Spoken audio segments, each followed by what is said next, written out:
လူဆိုတာတခါတလေကြတော့ထင်ကြီးလေးစားယိုသိမှုခံရတဲ့အချိန်ပိုင်းရှိတယ်လို့ကိုယ့်ကိုအဖက်မလောက်ခံရတဲ့အချိန်မျိုးလည်းရှိတယ်ဒါမျိုးနော်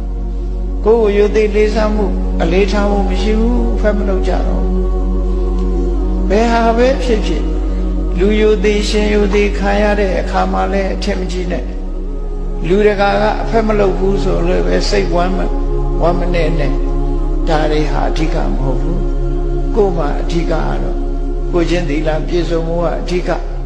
ကုသိုလ်ကောင်းမှုရနေဖို့အဓိကစိတ်ကောင်းနှလုံးကောင်းထားလို့အသိပညာတွေတတ်ဖို့ရအဓိကပညာနဲ့သက်မွေးဖို့စဉ္ညာသုံးသပ်နေဖို့အဓိက